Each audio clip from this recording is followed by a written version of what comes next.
George drove the boy away for stealing flowers, as they held great sentimental value. He found wilted flowers at his grave in the cemetery. He saw the poor boy with a shocking revelation. George had no family and lived alone. Elliot, his only son, died in a car accident, and he wasn't very personable. His child's death made him a loner, separating him from society. He kept his house in great condition for Elliot's sake, especially the front garden. Elliot and his companion had mastered it during his teenage years. He even became a garden designer and landscaper in Destin, Florida. After Elliot's death, George persevered alone, but Elliot's presence lingered during his outdoor excursions. His solace. He enjoyed the view from his kitchen window after cleaning up. Today was different. "Stop," he yelled, seeing a child picking his flowers. The boy's wide eyes showed he was spooked. George angrily confronted the boy for damaging his garden, but he ignored him.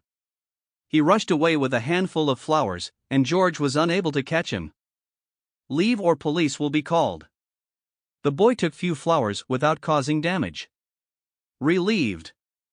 He visited Elliot's grave that day. It brought him peace, and it wasn't far. On arrival, he informed Elliot of his brief encounter with the thief at home.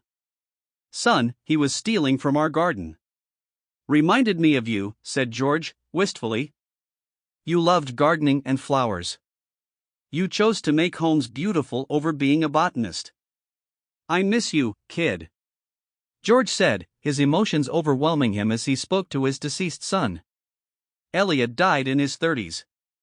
Career-focused, marriage not considered. George regretted not encouraging his son to start a family and leave a legacy. Now only his ex-wife remains to honor Elliot's memory. George was distracted from his sad thoughts. He saw a boy approaching his son's grave. The boy stole flowers in the morning and put them on Elliot's grave later.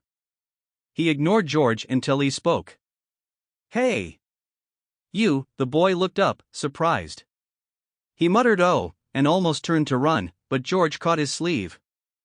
"Can't go, kid," George said smugly. "Why did you steal my flowers and put them here? Don't lie or I'll call the police." "Worked."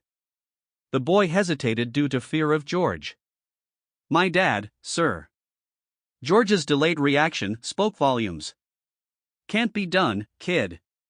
My son has no children. My mom recently revealed that he's my father, but he didn't know about me. She said he's watching over me in heaven," the boy said, and George frowned. Confident child. He asked where the boy lived and followed him. George followed to speak with his mother. After walking for a few minutes, they arrived at an unfamiliar neighborhood. There were low-income homes. At the boy's home, a woman answered. "Hello," said the woman, as the boy clung to her leg. "Where were you, Eli?" "Hello, ma'am," George tipped his fedora. "Name, George Henderson. I live nearby and met your son at the cemetery. I'm on the other side. Can we talk?" "I'm Fiona." "Nice to meet you." "Come in," she said nicely. Fiona said her son sneaks out to the cemetery. Eli had retreated to his room. George sat down and was offered coffee on her humble couch. "Caught your son stealing flowers from my garden, saw him at my son's grave." "My son was Elliot Henderson," Fiona said, pausing from her coffee stirring to look at George. Speechless. "I'm sorry he stole your flowers. Do you know why your son goes there?" "Yes, it's a long story." Fiona explained her relationship with Elliot. They fought before she found out she was pregnant. She refused to inform him. Moved on. Eli needed to know about his father, so I shared some information. I learned online that Elliot died.